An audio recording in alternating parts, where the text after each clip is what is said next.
Hey everybody, I got about an hour before I've got to take my dog to go get a bath. So I thought I'd hop on and see how everybody's doing, see if anybody has any questions.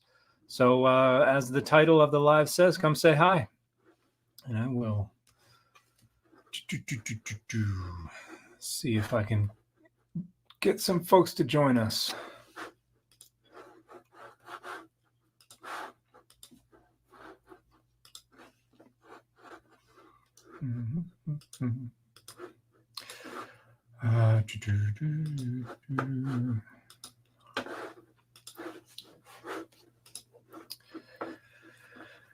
Hi, Phil. I hope you're doing all right.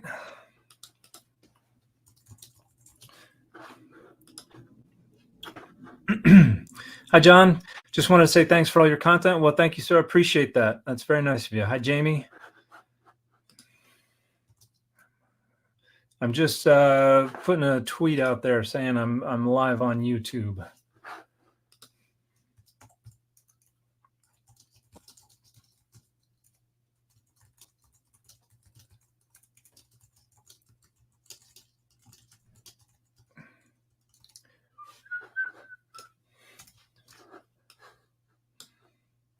All right.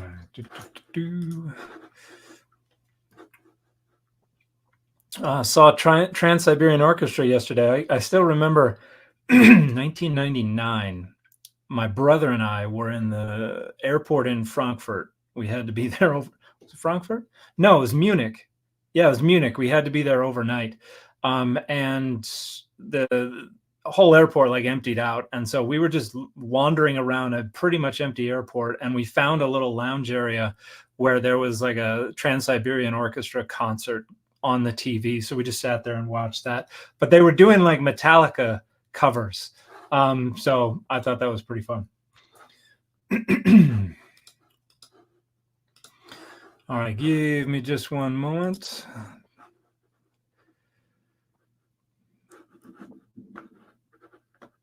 Seen Straight No Chaser? I don't think so.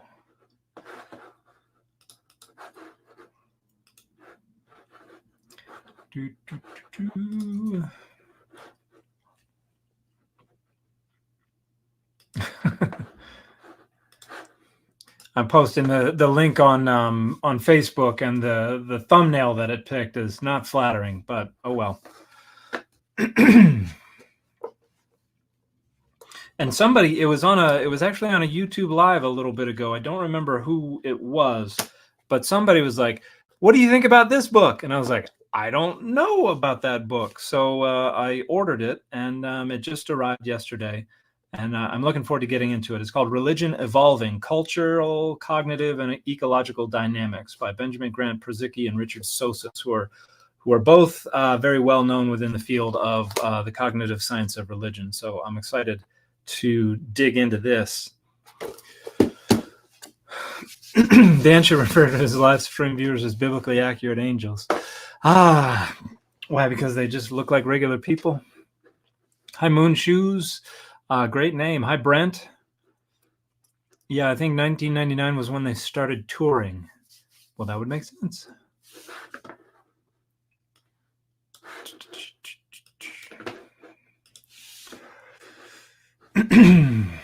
I had a question in 1 Thessalonians 4:16. It seems like Paul is referring to Jesus as an archangel. 1 Thessalonians 4:16.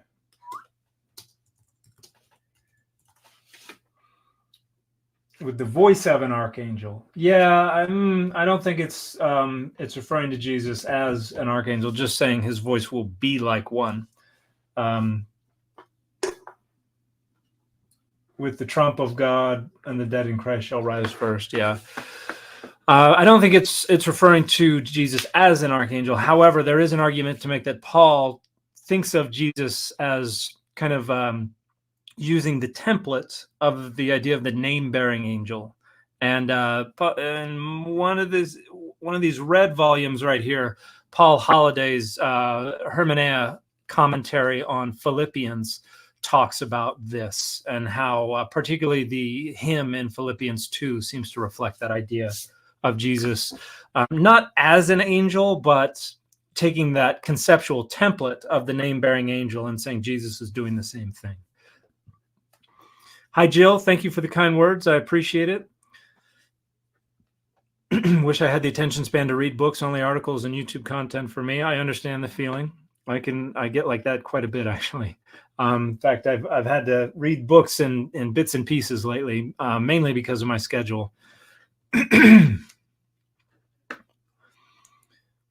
Dan, what is the skinny on 1 Kings 12:10? I have a feeling I know what this is about, but let me...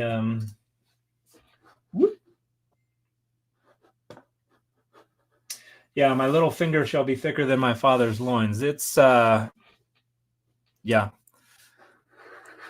It's a euphemism for him saying he's going to be using that idea of genital size to talk about how manly, violent, oppressive he's going to be compared to his father.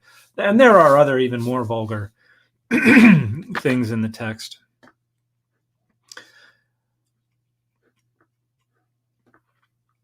And despite what the wife may say, the beard was a good look. I agree. And my wife actually says that she likes the way it looks.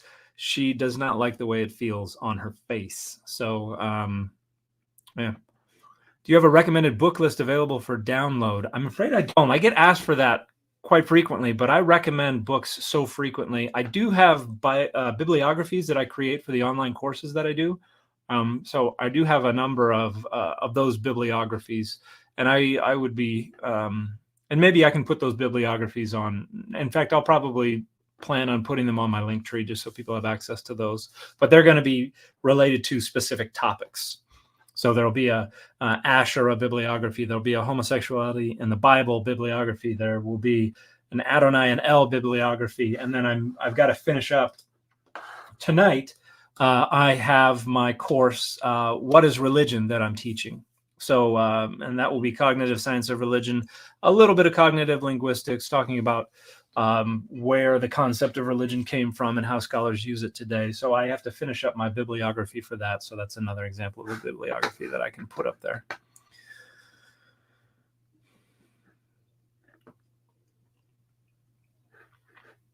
Some church father commentaries and even Jewish controversies like the Toledot Yeshu mention Pantera in relation to Jesus' family or origin. Any idea what that means? So this is a rumor that started up in, I want to say the 2nd century CE, that that Jesus's father was a Roman soldier named Pantera. And there are a handful of texts that have commented on that. Most Christians were saying, no, that's not true. And then there were a bunch of non-Christians and other critics saying, yeah, that's true. And no scholars really take seriously the notion that this is accurate.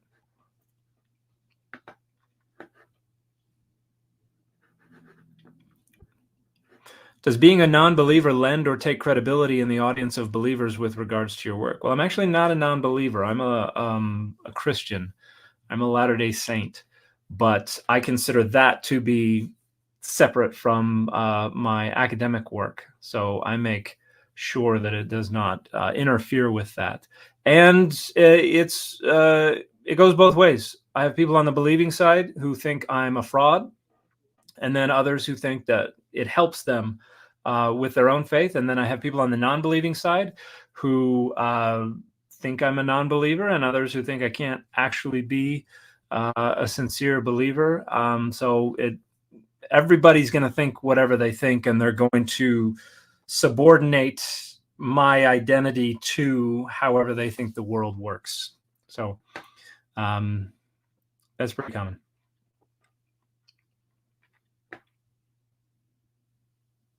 The scruffy look is starting my sympathies to your wife. She doesn't mind this too much, but yeah, I'm going to start growing things back here.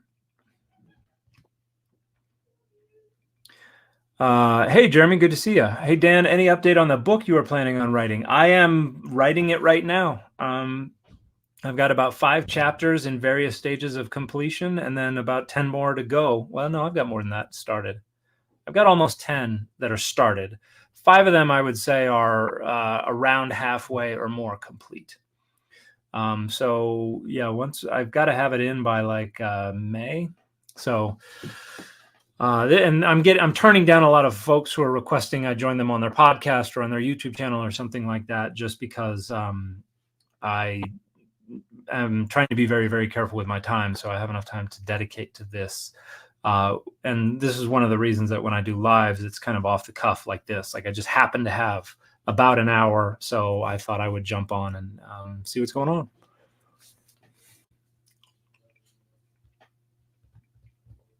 Dan, question: can buried also refer to a tomb? Because in Acts 2, Peter mentions that King David got buried, but also has a tomb.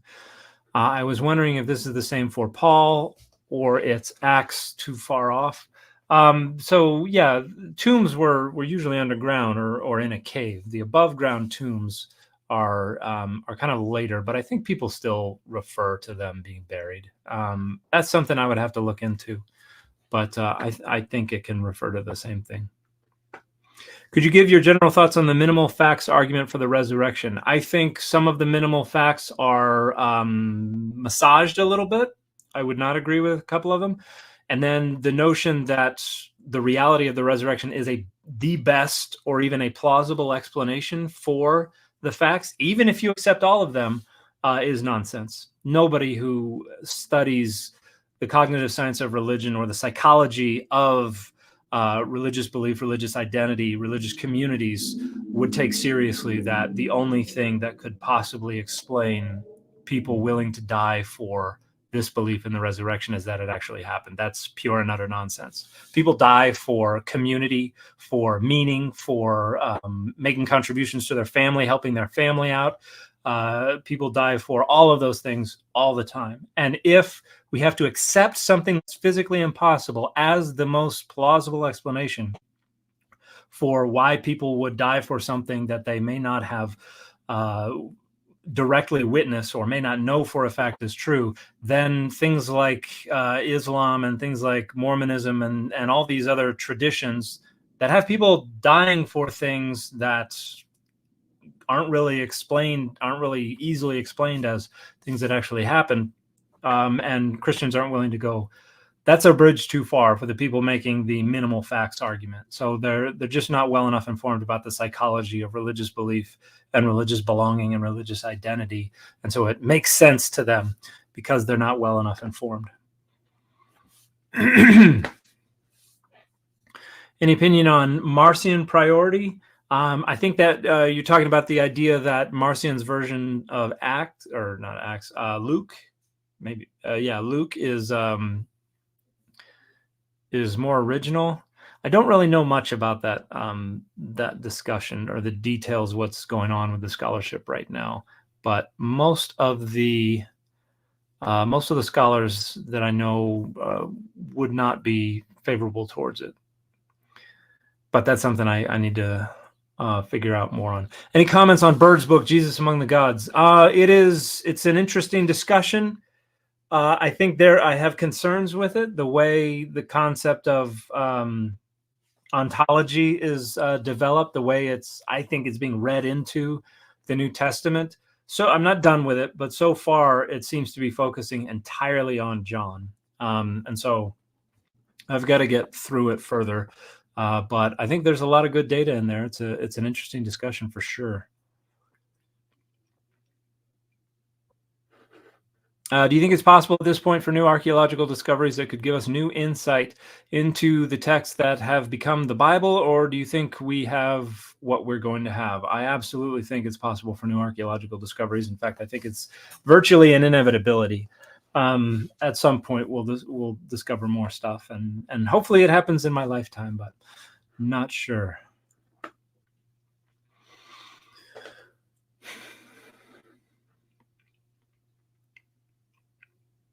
Was the historical Jesus' rhetorical goal just that the end times was at hand and that he would help oversee the new world with God? More or less, yeah. I'm fuzzy about what he was actually saying as best we can tell. It's difficult to disentangle the historical Jesus' message from the message that has been developed by the gospel authors. So there's not a ton that we can say about that, but most likely, yeah.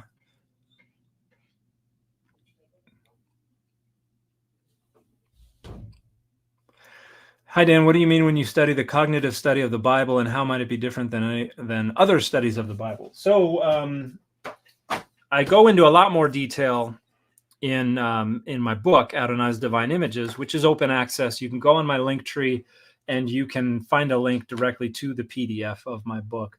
But in the introduction, I talk about the cognitive science of religion, and I talk about how it's going to inform my discussion. But basically, the cognitive science of religion uses all of the different disciplines associated with cognitive science and tries to see how it can inform our understanding of the different features of cognition and behavior and things that fall under our rubric of religion, what we call religion. And there are an awful lot of things that it contributes to this research. And the thing that I take from it to impose upon the Bible, in addition to cognitive linguistics, I'm trying to help us better think about how words mean, and how the Bible, how meaning is made with the Bible, anciently and today. But this idea of dual process cognition, which is just one of the titles that people have for this idea that we have intuitive cognition or subconscious cognition, and then we have reflective cognition or conscious cognition. And this is kind of like a spectrum in my version of this theory. And these two kinds of cognition can come in conflict with each other, and we have different ways of resolving that. And so recognizing something that is bubbling to the surface that is intuitive cognition, and being able to distinguish it from something that is reflective cognition, is important in trying to suss out what in the Bible is the way it is because they were carefully crafting it so as to advance their rhetorical goals, versus what is bubbling to the surface in the Bible that is just there because that's how people intuitively think about it. I talk about it in a lot more detail in the book, but I think one of the main contributions I think that it makes is it helps us break down a lot of the dichotomies and a lot of the boundaries that we have tried to draw around concepts and concept. Did I just say concepts and concepts? It tries to break down, or it breaks down the boundaries that we have set around concepts, because we go through a lot of work to try to distinguish one thing from another and say, here's the exact boundary between these two things, when the reality is, in our minds, we don't distinguish them as clearly. And that's probably an inadequate way of explaining that.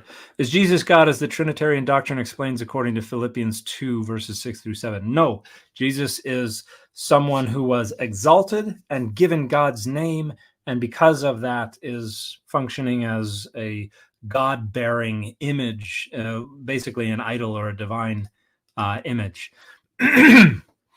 I've just seen there are some, what do we call these? Super chat questions. Thank you so much. Soft Spot, thanks for all the hard work you do. I appreciate it. I am happy to do it. Charles Forsyth, I tried to sign up for your class about 30 minutes ago and it failed. Did you close registration? I am admittedly very late to this. No, I did not close registration. You can try it, didascaloi.com, and I'll just put that in the comments. You can also go to my link tree to get to Didascaloi. Registration will close at 5 p.m., so a little under 4.5 hours from now. People have been reporting issues with the website. I use Kajabi. That's kind of the engine underneath our website. And for whatever reason, people are getting this, that page does not exist error.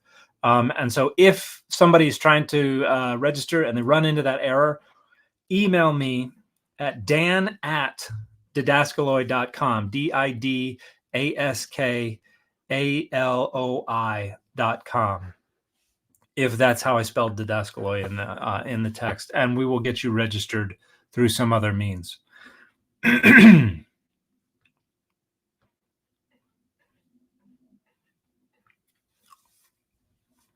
Is heaven and hell in Christianity more of a place, or does it describe the closeness of God?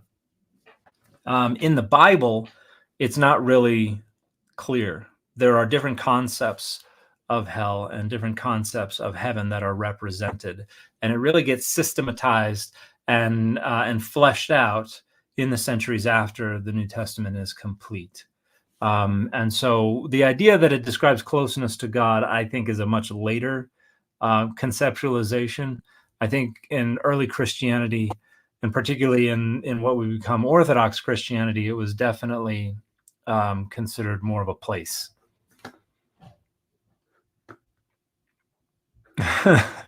Was one of your Christmas gifts the Broncos benching Wilson? I just heard about that. I did not pray for that. I did not ask for that from Santa. So no, that wasn't one of my Christmas presents, but we'll see what it does. Is there a case that later additions to Bible, like woman caught in adultery, are just as valid as things that are original because of tradition? Lots of things aren't what they say they are in the Bible. There's an awful lot that's in the Bible that is original to the original composition of those texts. That is not historical. So to say that the story of the woman caught in adultery is just as valid because it's late, that's a question of your tradition, how you determine canonicity and inspiration and things like that. But usually what happens is your concept of canonicity or inspiration is going to be developed based on what you want to be in and what you want to be out. So most folks who like the story of the woman caught in adultery are going to find a way to rationalize why it is just as valid. But I don't make any declarations of validity in that regard. It's just not from the author of John, not written when John was written. Philip asks, can you shed any light on Mark 8, 17 to 21? I can certainly try.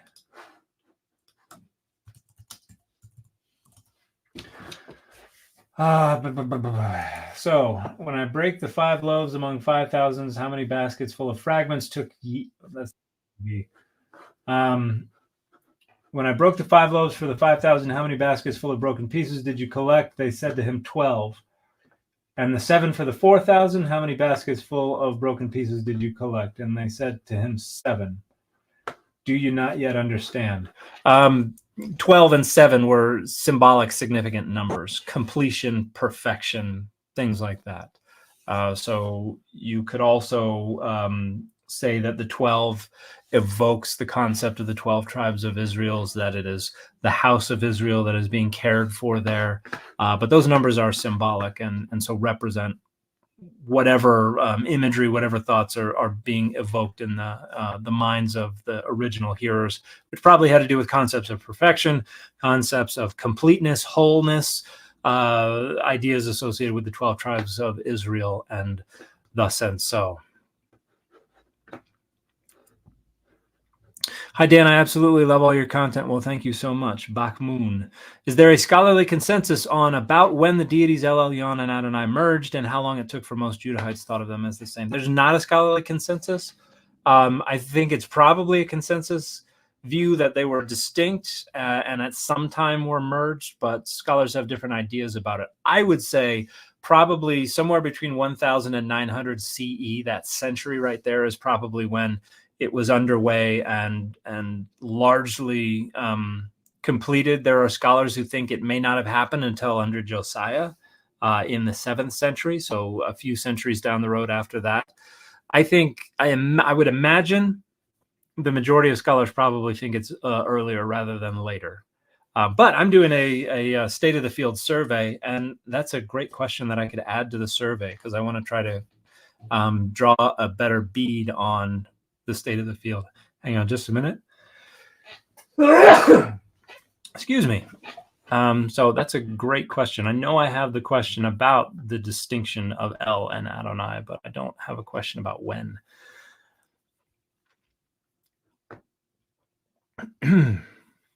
Zephaniah 1:1, does the word Cushi refer to a people or to a geographic location? It's probably a people from a geographic location. But let me just look it up. The son, the son of Cushi.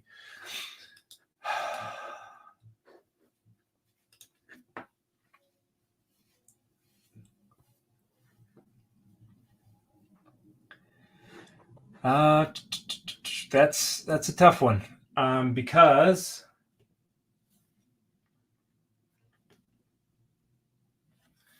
it could be, it's possible. There are some folks who point out that it may be a location, the name of a location associated with a Tel Halaf. I don't know for sure. It's certainly possible, though.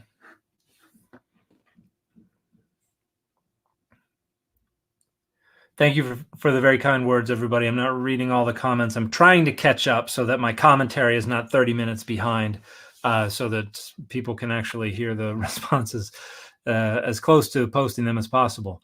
You should make a video on how scholars work from an assumption of scientific naturalism and leave miracle claims at the door when engaging with scholarship. I think many people assume. So it's not an assumption of scientific naturalism. It is the fact that scientific naturalism has demonstrated it is the best way to approach the text. Because when we're talking about miracles, prophecy, things like that, once you open the door, you cannot shut it. Because the person who says you have to allow for the possibility of real prophecy for the Bible closes the door when we get to the Quran or the Book of Mormon or the Bhagavad Gita, which I don't think has much prophecy in it, but they don't want that to be a possibility for considering other texts.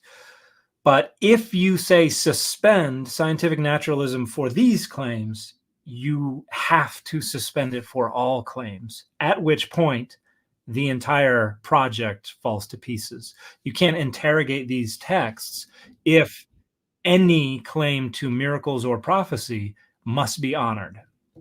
So it's methodological necessity. You can't ask these questions of the text if you're going to allow for anything other than naturalism, because you're going to ultimately have to pick and choose where you're going to allow that to be the case and where you're not. And that is way too arbitrary for scholarship.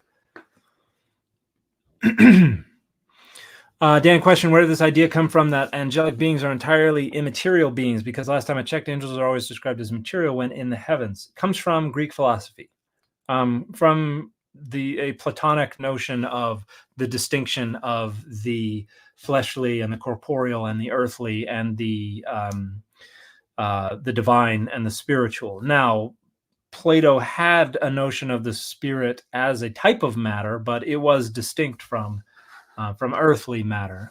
In fact, trying to think of the name of the paper. Let me. Yeah. So Renahan. There is a scholar named. Give me just 1 second to get this where it needs to be. R. Renahan. I don't know what their first name is. Paper published in 1980 in Greek, Roman, and Byzantine studies, and it says on the Greek origins of the concepts of incorporeality and immateriality. We don't have a concept of this dichotomy prior to the engagement of Judaism with the Hellenistic world. And so, yeah, that's where that comes from. Oh, there's the rest of your question, Joe. I think many people assume that scholars are attacking their religions because they don't understand their methodologies. Yes, and so hopefully what I explained responds to that as well. It's not an attack. It's just a recognition that we can't incorporate that perspective into scholarship and be consistent. Just methodologically, there's no way to do it. At some point, we're going to have to say this text is exempted.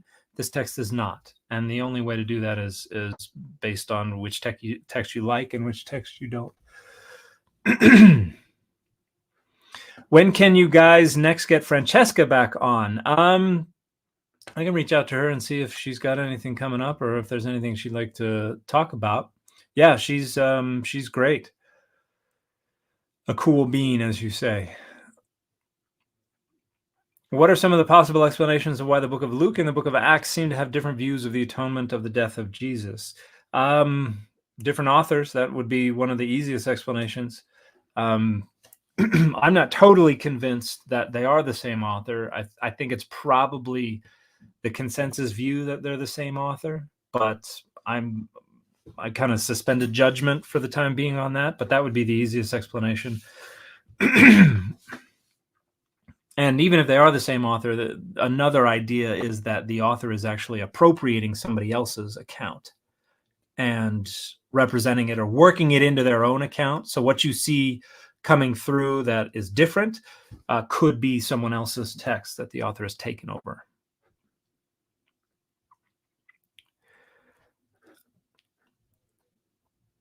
Okay, I got to practice saying this name. Nereverine or something like that. Thank you so much for the super sticker. I appreciate the support. How do we know that the Gospels were circulated anonymously? We don't know that they were circulated anonymously, but it is most likely that they were circulated anonymously. And part of the reason is because we don't have anyone referring to them individually, much less by name, until the middle of the 2nd century, at which point we start to see some references. Papias, for instance, refers to something written by Matthew and something written by Mark. However, they are not described in a way that aligns with what we know as the Gospel of Matthew or Mark. For instance, Matthew is referred to as a sayings gospel that was written in Hebrew and then translated into Greek. That doesn't match the Gospel of Matthew.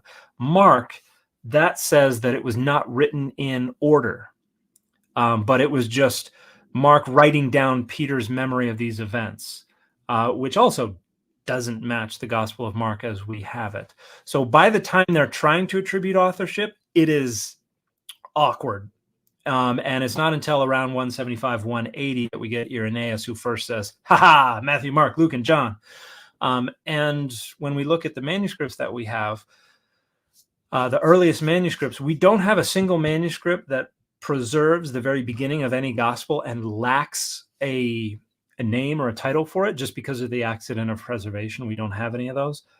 But the ones that we do have that have the titles, they're in different places. Some of them are at the beginning, some of them are at the end, which is indicative that this is not something that was inherited by each scribe. When a scribe inherits something and it's a part of the text as they have found it, they preserve it where it is. The fact that these names and titles get moved around, are found in different parts of the manuscripts, is indicative that this is something a scribe is adding to the manuscript, or that they do not consider to be original to the manuscript. And then, the folks like Justin Martyr and our earliest authors, they refer just kind of generically to the memoirs of the apostles or something like that, which leads most scholars to conclude it is more likely that they circulated anonymously than that they had their traditional authorship assigned from the very beginning. We would have seen somebody say something prior to that. Hey, Dan, I've been doing a deep dive on pornea and the sexual ethics of the time. What I've come up with is it refers to prostitution, but not to consenting adults. What's your idea? I think the idea of two consenting adults can be included in pornea. Absolutely. The primary semantic focus was on things like prostitution and then adultery secondarily. But I would say pornea means whatever is socially unacceptable sex. And so if the society considers premarital sex to be unacceptable, then when it uses the word pornea, that could be a potential referent. So I don't think we're at liberty to say that it is just prostitution or just prostitution and adultery. I think it has fuzzy boundaries that can include those other things. And I think that by the time of the New Testament, the Greco-Roman period Judaism had adopted a pretty marked kind of conservatism when it came to sexual ethics. And let me just pull up. In fact, I will share my screen if you just give me a moment. I think probably the best discussion of the sexual ethics of the New Testament, where pornea is used a lot, is A scholar named William Loader has written a ton on this. So, is it sharing? There we go. Okay, William Loader, The New Testament on Sexuality. I think this is Erdman's. Yeah, Erdman's publishing company. This was published in 2012. So if you want a great discussion on sexuality in the New Testament, I think that's the best place to look. All right. But thank you for a great question. Hola, Dan. Un saludo desde Colombia. Hola. Me da curiosidad cómo las personas de tu tradición, como tus hermanos más cercanos, toman tu contenido y tus ideas. Depende. La mayoría aprecian la obra y les ayudo a entender mejor su fe y las escrituras y la historia de las escrituras. Hay muchos mormones que me envían mensajes diciendo que se sienten mejor de su... Hace mucho que no hablo español live, así que es difícil para mí. Pero a la misma vez hay muchas personas, particularmente en Twitter, que odian a la obra que hago y me dicen que soy, no sé la palabra, apostate. Pero no creen que soy un miembro fiel de la iglesia. Así que it runs the spectrum. No sé la palabra spectrum en español. Pero gracias por la pregunta. Y necesito hablar más para que sea más fluido.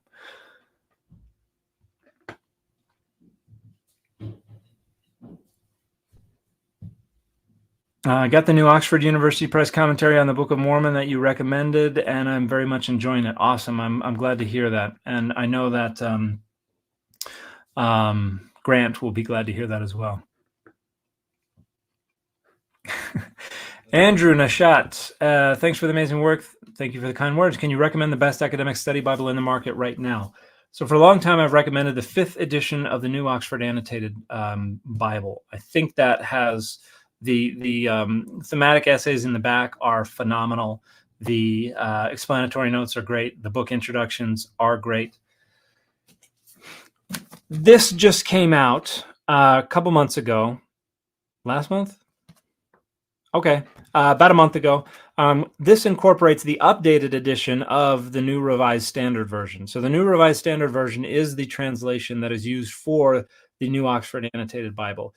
The 6th edition of the New Oxford Annotated Bible will incorporate the updated edition. The SBL Study Bible is already out and incorporates the updated edition. So today, this month, I would say this is the best one on the market. When the 6th edition comes out, which will probably be within the next year or maybe 2, I will have to reconsider because that may take the top spot again, in my opinion. But the big difference here is that this one does not have the big topical essays in the back. What it does have is a lot of sidebars. So it explains more briefly things in the text, people, concepts, events, places. It's a lot more brief than a 5 or 6 page essay. And so, for instance, this one, and I was tickled by this, and some people are going to be like, oh, he's on this again. So this is the text here is Exodus 3 and 4. This is where God introduces themselves to Moses, and Moses asks what God's name is. And then there's a little sidebar on the names of God written by yours truly. So I may be a bit biased because I'm in it, but for the moment, I would say the SBL Study Bible is the best academic study Bible on the market right now. That includes the Hebrew Bible and the New Testament. If you just want the Hebrew Bible, I would say Robert Alter's translation. It's not technically a study Bible. It is a Bible with extended notes. I wouldn't say it's quite there at a commentary yet, but it's with a lot more explanatory notes. For just the Hebrew Bible, I would say Alter's is the best, and that came out 2019, 2020.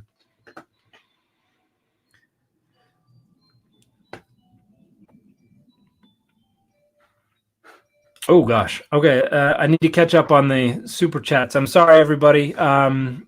Derek, do you personally think Adonai was a man who was deified or always just a deity? Let's link up for interviews in person 2024. That's a great idea. I've blacked out my schedule until I get my edited volume, Mormonism in 5 minutes, done, and then my trade volume done. So it's probably not going to be till June or July that I'm available. My theory that I haven't fully fleshed out yet, it's not published anywhere yet. I think that Adonai was probably an ancestral deity in the earliest periods. When we're talking Shasu, they're in the Arabian Peninsula, not yet in the northern hill country. I think that this was an ancestral deity. And I talk in my dissertation, I go into a little more detail about it, but one of the reviewers with the publisher, when I sent this to be reviewed for publication, said, that's a little thin. You either need to get rid of that or flesh it out more. This idea that deities can develop from ancestral worship. So I talk quite a bit about that, and particularly in relation to mortuary cults and their overlap with temples. And so I would say that Adonai was probably an ancestor that was being worshipped with ancestor worship. At some point became kind of moved into the deity realm, and then was brought with the migrants from wherever the Shasu were located into the northern hill country, and eventually became the God of Israel. Melissa, thank you so much for the super chat. Thank you for your work. I appreciate the kind words very much. Yosefat or Carlos, see you on the course tonight. I will see you there. I've got to finish up the bibliography, but I think the PowerPoint's good to go, and I've got my script all ready to go. John D, thank you for the super chat question. Do you think Jesus was a follower of John the Baptist? If not, why not? Thanks for the assist with your lecture via email yesterday. Absolutely happy to help. There's a theory that Jesus was a follower of John the Baptist, and so the New Testament has to account for why Jesus became more prominent, and so creates this concept of John always knowing he's the forerunner to Jesus. I think the scholarly consensus is probably that Jesus was a follower of John the Baptist at some point, but I have not looked into it deep enough to have my own personal opinion that diverges in any way from the scholarly consensus.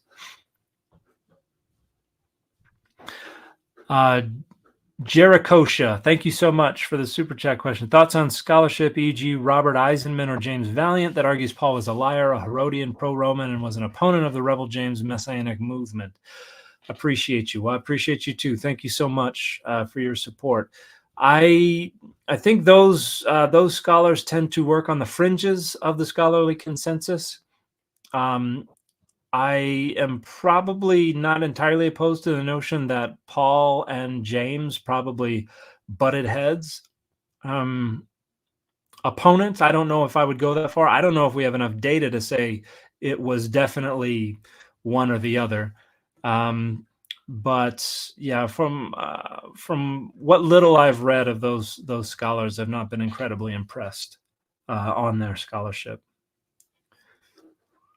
But thank you for the question. Lakartha, I apologize if I'm not pronouncing that name correctly. Thank you so much. Craig, good to see you again.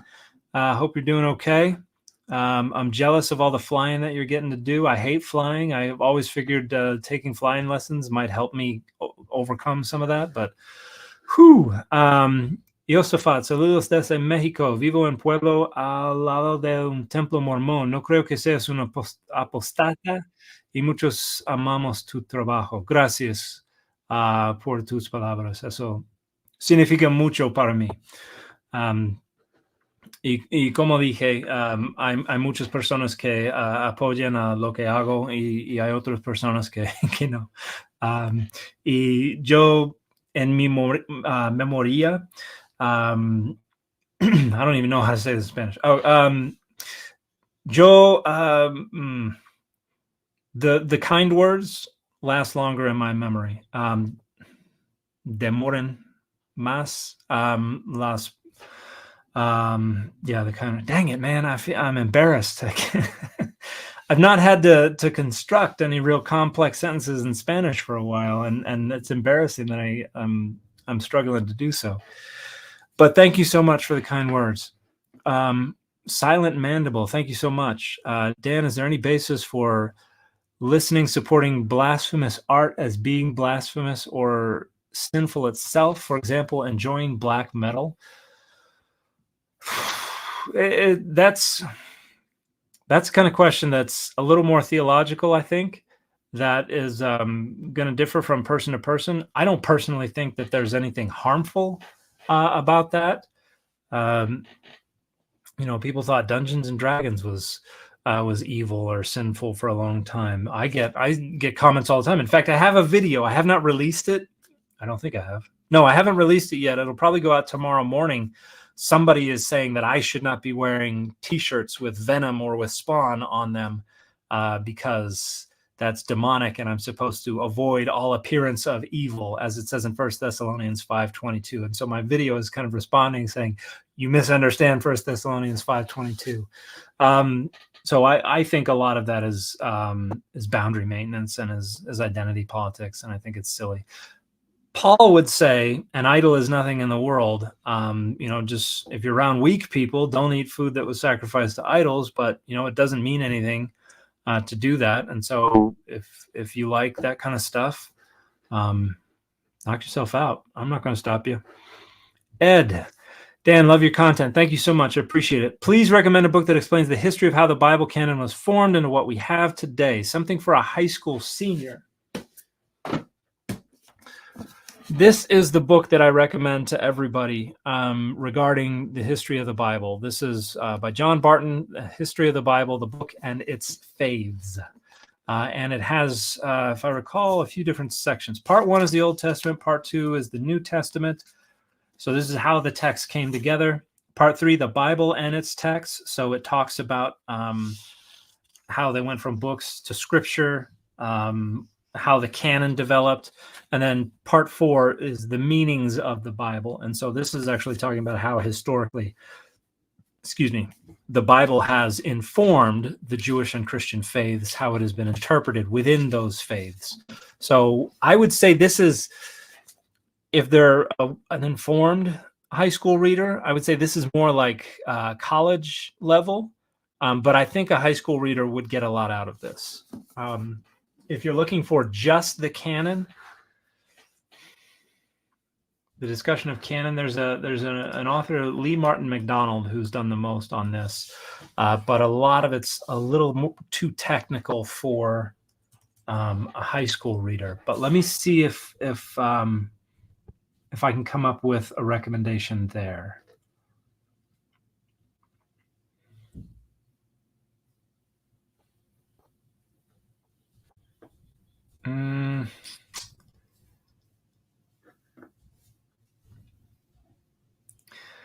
Yeah, most of the stuff I'm seeing is going to be more college level and even graduate level. I have a cover image in my head. I'm thinking of a cover. I don't remember what the text is, but let me see if I can.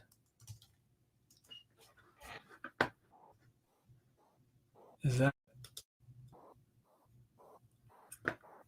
okay? Probably close to something that would be accessible to a high school senior would be his book, The Biblical Canon, Its Origin, Transmission, and Authority, by Lee Martin McDonald.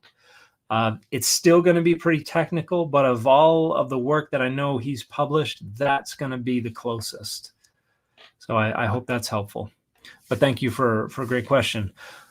Zorobo, thank you so much for the question. Were the Zadokite lineages excluded from priesthood in the Second Temple? What role do you think they played in Christianity? So once we get to the Hasmonean period, that's where we get most of the issues, because that's where the high priesthood is something that is being assigned rather than inherited. And so that's where it gets the shakiest. What time is it? 1:08. Okay, I'm going to have to go in about 12 minutes. I don't know that they were excluded, but I think by the Hasmonean period, probably.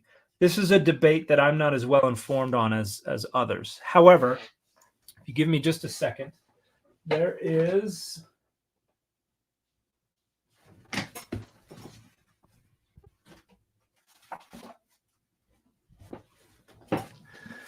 the best book on the high priesthood is by James Vanderkam. It's called, I don't have the dust cover on this one, but it's called From Joshua to Caiaphas. And let me see if there's a subtitle. From Joshua to Caiaphas, High Priests After the Exile. When was this published? 2004. So this is going to have the most in-depth discussion on what's going on with the priesthood, all the controversies. Regarding the New Testament, the rejection of the legitimacy of the Jerusalem temple priesthood could be a part of the New Testament, the way that Jesus is represented, saying you've turned my Father's house into a den of thieves. They don't really talk much about the temple priesthood. But at the same time, they do recognize, the authors of the Gospels do recognize the legitimacy of the temple itself. The Essenes, the Qumran community, entirely rejected the temple priesthood and held themselves up as the legitimate heirs to the priesthood. So it was definitely a controversy at the time and probably had something to do with Christianity, although I can't say what precisely. Let's see. I keep seeing Christians on TikTok saying Jews avoid Isaiah 53. What's up with that? That's not true. There's this idea that that Jewish people are forbidden from reading Isaiah 53 in synagogues, which is just entirely false, and is based on the fact that the Haftorah, the readings associated with that, include parts of Isaiah 49, 50, 51, 52, and then like 59, 56, 59, 61, 62, something like that, skipping over Isaiah 53. And they think, oh, that's because they're scared of this messianic passage. And the reality is that it has nothing to do with that. All of the those readings from the Haftorah are related to what are they related? I forgot what they're related to. They all have a theme, and I want to say it's restoration.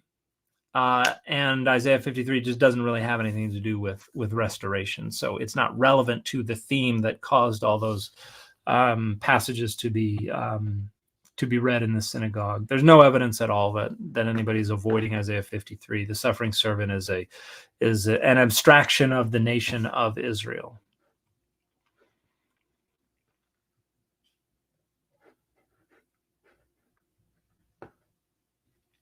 Are the texts of the Bible that tell of Christ's divinity more factual than those added to preach morality?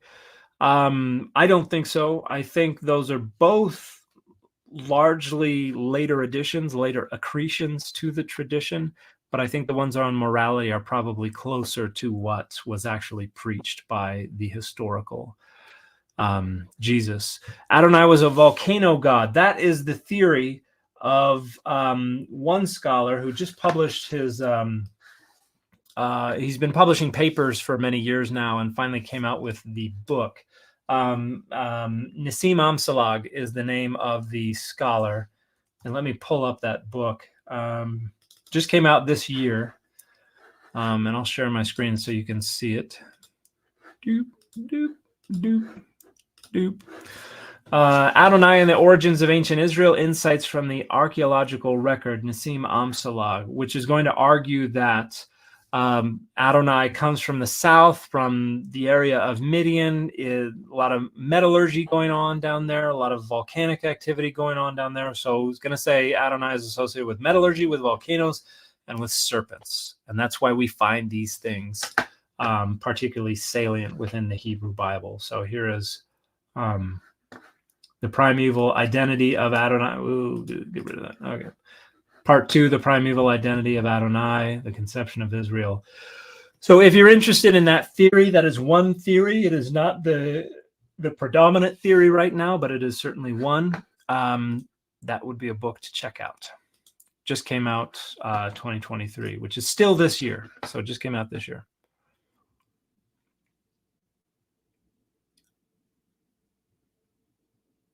In your understanding, did the authors of the Gospels take a literal view of Genesis? Probably. John, probably not as much. I see a lot of you are emailing me, having issues with the website, no doubt. But yeah, probably would have taken it as somewhat literary, but also somewhat historical, probably more historical than literarily.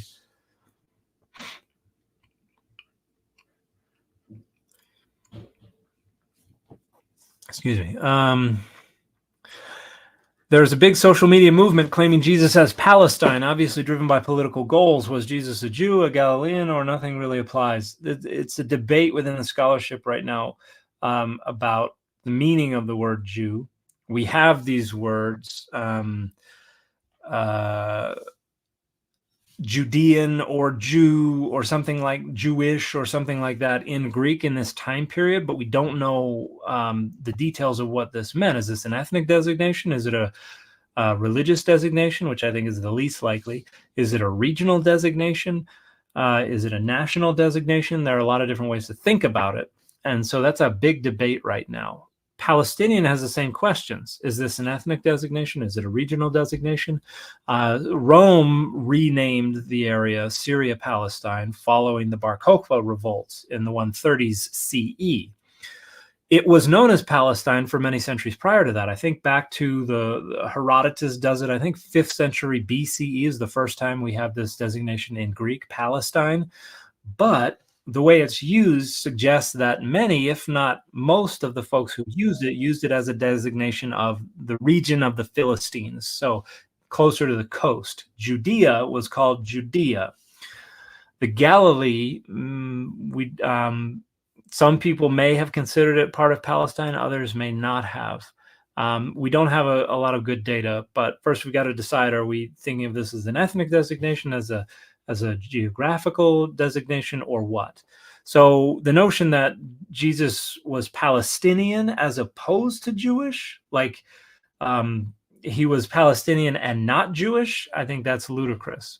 The notion that Jesus was from an area that may have been referred to as Palestine, that's certainly plausible. But it's complex, and I don't have the data to be able to say it's this way and not this other way. But yeah, I think obviously driven by political goals more than anything else, which is something I try to avoid. So what I'm usually going to do is say and muddy the waters and then run away, unless I think the data are clear. What is your take on the supposed curse tablet found on Mount Ebal a few years ago? From the very beginning, it was clear that this was not an actual text. And just last month, I believe, or maybe a couple months ago, there were 3 papers that were released from critical perspectives. And I think they have the most convincing argument points out that this matches in form what archaeologists know to be lead fishing weights. So a little lead thing that you would clamp on the line, a sinker. So this is a sinker that has been mistaken for a text.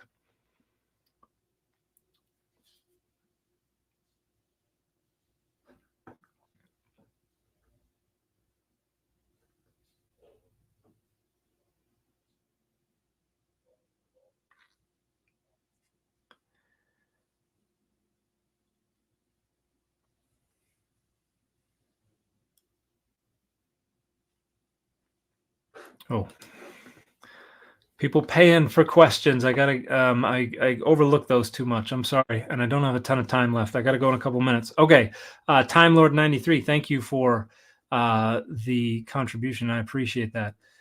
Pasco, hi Dan. Apologists say discrepancies in the NT are because eyewitness accounts are never consistent. Why is that not the case? Why is this not the case? Because the many of the accounts just entirely contradict. It's not a question of and so if they're inconsistent, it means somebody is wrong. One or both or all three or all four parties are wrong. And so that's the case with the New Testament as well. That argument is just an observation of a fact that doesn't really say anything about what we are supposed to do with the texts. I think a good book, a friend of mine who works in social memory does not like this book, says it gets some things wrong, but Bart Ehrman's book, Jesus Before the Gospels, I think has a decent introduction to the field of social memory and why eyewitness accounts differ, and the fact that eyewitness accounts are actually less reliable many times for a variety of different reasons. So, so yeah, I think it's true to say eyewitness accounts are not consistent, but what that means about how we approach the text, I don't think is clear from that statement. But the notion that it means we have to, that it means they're eyewitnesses, that's not supported at all. It doesn't mean they're eyewitnesses. It means that they're telling different stories for different reasons to different groups, and so they're telling stories in different ways. Constellation Pegasus, thank you so much for the super chat question. Any books that show the Sumerian writings were not interrupted, that prove the dates of Judaism and Christianity are wrong, proving Noah's biblical flood did not happen? That's a tricky question. But a good book that I think covers some of that is David Carr's book, The Formation of Genesis 1 through 11, which, show you the book there. Biblical and Other Precursors. So this book's going to go into some detail about the different stories in Genesis 1 through 11, precursors to the priestly creation account, the Eden narrative, Adam and Eve's descendants, the first Noah, the sons of gods, daughter of humanity, precursors to the flood narrative. It's going to go into a lot of detail about where the biblical authors are getting these traditions from, and a lot of them are coming from Akkadian texts, not as far back as Sumerian, but the versions of the Sumerian texts that were preserved within Akkadian texts, and they're different. They have many differences from the Sumerian, but that's a great discussion that show how those traditions developed. Layla Johanna, thank you for the super chat question. Hey Dan, I'm a trans woman from Texas who grew up in a very conservative evangelical environment. I can imagine that was not easy. Your videos have helped me reconcile my past so that I can be Christian again. I'm very grateful. Well, I'm very happy to hear that, and I'm glad that that my videos have helped, and I hope that you have a lot of people around you who love you and support you, and make it easy, if not easy, at least make it tolerable for you to be a Christian again, wherever you happen to be located now. But thank you for sharing the kind words. Jennifer Lee, thank you so much for, I believe that's a sticker. I'm still learning about these things, but thank you.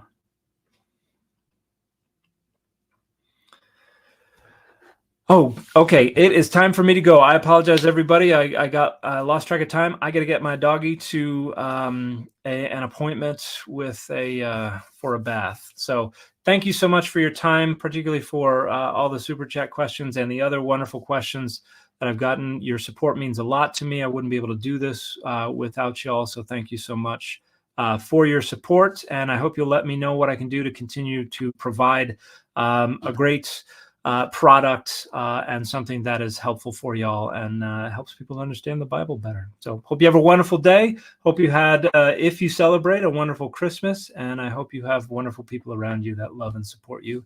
And I will see you all later.